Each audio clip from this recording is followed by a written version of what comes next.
वंदे मातरम। दल के नेता हैं राजा भैया जी, उनको बोल दें, उसके बाद बोलिए।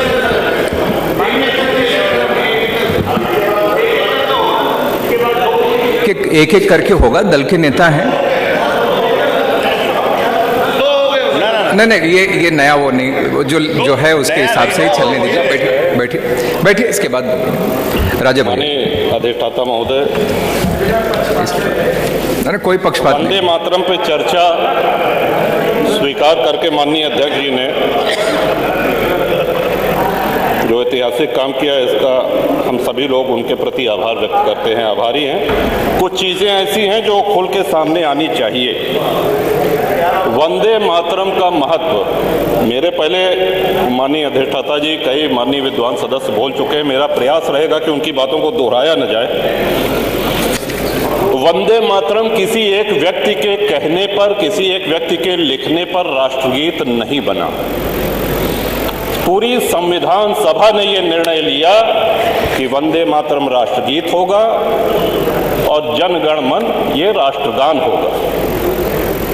और संविधान सभा में कौन कौन से महानुभाव थे ये बताने की आवश्यकता नहीं। वो हमसे बहुत अधिक ज्ञानी, वो हम सब लोगों के आदर्श, एक से एक व्यक्तित्व, एक से एक विभूतियां उस संविधान सभा में थी। श्रीमान, आज थोड़ा कष्ट अवश्य हुआ। वंदे मातरम पे चर्चा कोई हास परिहास का विषय नहीं। वंदे मातरम सभी के लिए पूज्य है, सभी के लिए सर्वमान्य है, ऐसा हम लोग मान करके चल रहे थे। और जो लोग वंदे मातरम का गान करके फांसी पे चढ़ गए, बंकिम बाबू ने बंगाल में लिखा, लेकिन ये पूरे भारत में व्याप्त हुआ। श्रीमान, खुदीराम बोस जी का जन्म हुआ बंगाल में मिदनापुर में, और उनको फांसी पे चढ़ाया गया मुजफ्फरपुर बिहार में। अंतिम शब्द उनके वंदे मातरम थे। मदन लाल धींगरा अमृतसर पंजाब में जन्म हुआ, लंदन में उनको फांसी पे चढ़ाया गया, उनका अंतिम शब्द वंदे मातरम था। पंडित राम प्रसाद बिस्मिल जी शाहजहांपुर में जन्म हुआ, उनको फांसी पे चढ़ाया गया गोरखपुर में। वंदे मातरम अंतिम शब्द थे जो उनके श्रीमुख से निकले। ये कहने का उद्देश्य हमारा ये है कि वंदे मातरम की सर्वभौमिकता, सर्वव्यापकता, इस पे कोई प्रश्न चिन्ह तब नहीं लगा जब हमारा देश सबसे एक बहुत बड़े महासंकट से गुजर रहा था। वंदे मातरम आगे चल के विवाद में आएगा या इसको विवाद का एक रूप दिया जाएगा, ये किसी ने कल्पना भी नहीं की होगी, चाहे उस समय के राजनीतिक दल हों, चाहे उस समय के स्वतंत्रता सेनानी हों। वंदे मातरम किसी धर्म, किसी मजहब के विरोध में नहीं है।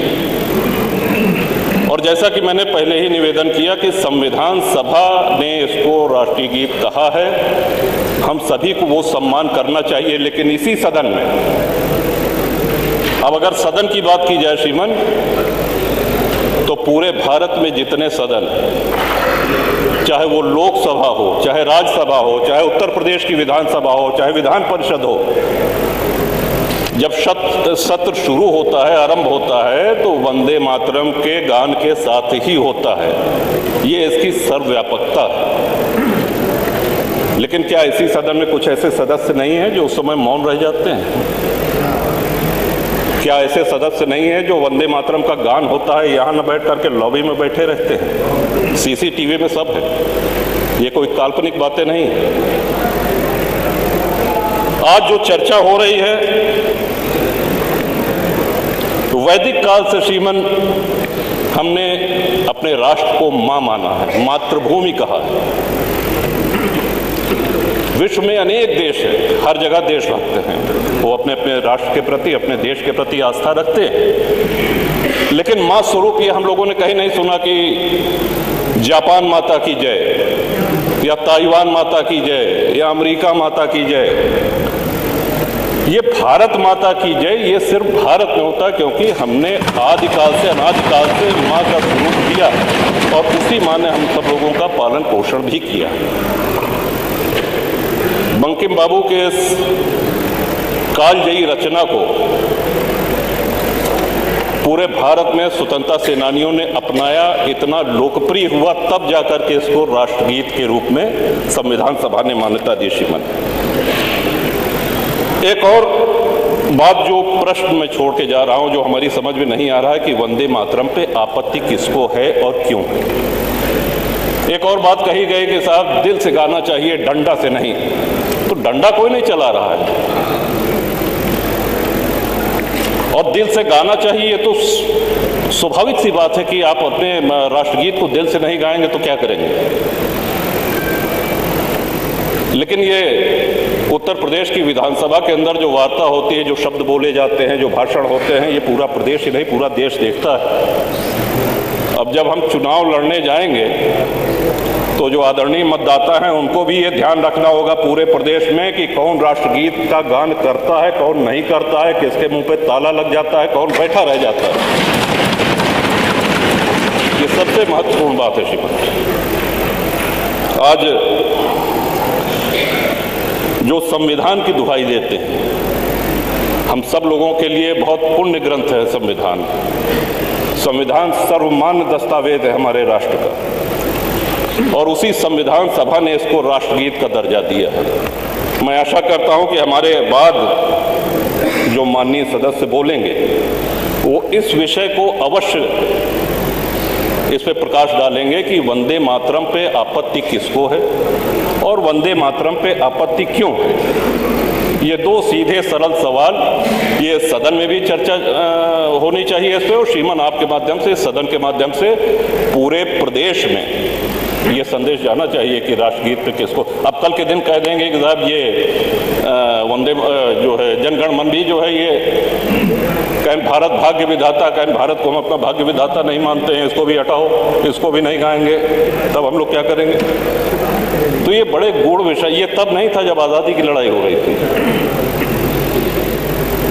इन विषयों पर श्रीमान अवश्य आज माननीय सदस्य जो बोलेंगे उस पर बोलें, तभी ये चर्चा सार्थक होगी। आपने हमको समय दिया, बहुत बहुत आभार, धन्यवाद। वंदे मातरम, भारत माता की जय। संग्राम माननीय अधिष्ठाता महोदय, आप भी थोड़े बोलोगे भाई, हम आपके आभारी थोड़े बोलोगे कि आपने हमें इस दलीय नेता एक आदमी बैठा हुआ दलीय वंदे मातरम के 150वीं वर्षगांठ पर हमें आपने बोलने का अवसर दिया। मान्यवर, उसके लिए हम बहुत बहुत आपका आभार व्यक्त करते हैं। जहाँ तक सवाल है मान्यवर वंदे मातरम का, बंकिम चंद्र चट्टोपाध्याय जी ने और सबसे पहले इसको स्वर देने का काम गुरु रविन्द्रनाथ टैगोर जी ने किया, और कांग्रेस की कार्यसमिति में मानवर सर्वसम्मति से पारित हो गया। और जब